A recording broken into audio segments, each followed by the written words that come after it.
অনেকদিন পর ননদের 2 ছেলে মেয়ে আসলো, তো ভাবছি পিঠা বানাবো। তো কালকে দিলাম 2টা নারকেল কোড়ানোর জন্য, কারণ সারার আব্বু নারকেল পিঠা খুব পছন্দ করে। তো ভাবছি ওরা আসছে তাই আজকে পিঠাটা বানাই। পাশাপাশি একটু মাংস রান্না বসিয়ে দিলাম। আর যেহেতু বৃষ্টির দিন, এই মাংসের সাথে খিচুড়ি খুব সুন্দর যায়, তাই পোলাও না করে খিচুড়ি একটু রান্না করলাম।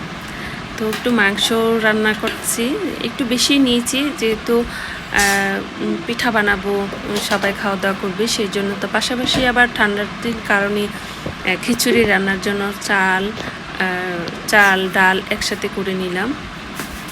সে ফাঁকে হচ্ছে যেহেতু বোনা খিচুড়ি করব, তো ডালও লাগবে, আমার ডালও নিয়ে নিলাম।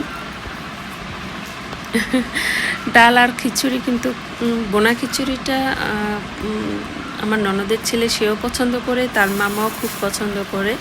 তাই আমি পোলার চাউল নিয়েছি, পোলার চাউলের সাথে আবার ডাল নিয়েছি, একসাথে ডাল আর চাল একসাথে ধুয়ে ফেলবো যাতে আমি বিরিয়ানিটা করতে পারি, খিচুড়িটা করতে পারি। তো সাথে সাথে আবার চাউলের গুঁড়ো ভাঙিয়ে নিয়ে আসা হলো।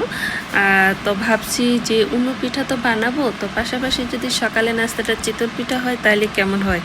তো কষাল মাংস সাথে যদি চিতল পিঠা হয় তাহলে মনে হচ্ছে আরও ভালো হয়। তো সেই জন্য এই সকালে নাস্তার আজকে মেনু নিয়েছি যে আমরা চিতল পিঠাই খাবো আর হচ্ছে মাংস দিয়ে খাবো, কষাল মাংস দিয়ে চিতল পিঠা। দারুণ না খাবারটা খেতে।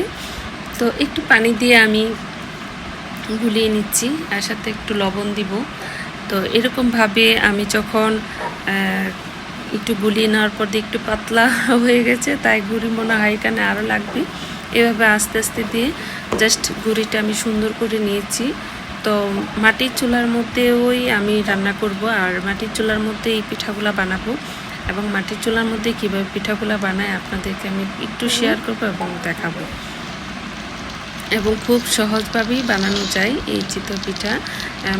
আমি মাটির চুলাতে বসিয়ে এই পিঠাগুলো বানিয়ে নিচ্ছি আস্তে আস্তে করে। পাশাপাশি মাংসটা রান্নাও যেহেতু বসিয়েছি, মাংসটার দিকেও খেয়াল রাখতে হচ্ছে। এই হচ্ছে পিঠা, দেখেন ওয়াও অনেক সুন্দর হয়ে গেছে আমার চিতল পিঠা। তো প্রথম পিঠাটা বেশি একটা ফুলে নাই, পরের পিঠাগুলো আবার খুব সুন্দর হয়েছে। যাই হোক, পরের পিঠাগুলো আপনাদের সাথে শেয়ার করব কীরকম সুন্দর হয়েছে। আর একটা জিনিস লক্ষ্য করছি যে যদি চাউলের গুঁড়িটা সাথে সাথে ভাঙানোর পর গুলানো হয় তাহলে পিঠাটা অনেক সুন্দর হয়। তো পাশাপাশি অন্য পিঠাও বানাবো। অন্য পিঠার জন্য গুঁড়িগুলা সবগুলা, তাছাড়া হচ্ছে নারকেলের পুরো আমি বানিয়ে নিচ্ছি। তো পুর কীভাবে বানাই সেটাও আপনাদের সাথে আমি শেয়ার করব। তো এভাবে যখন কাই খাওয়ার পরে আমি এখন পুলি পিঠা বানানোর জন্য তৈরি করছি। তো আমি তো একা বানাতে পারবো না, আমার শাশুড়ি বসবে আমার সাথে হেল্প করবে। তো পাশাপাশি অনেকগুলো পিঠা বানানোর পর এখন এই পুর দিয়ে পিঠাটা বানাচ্ছি।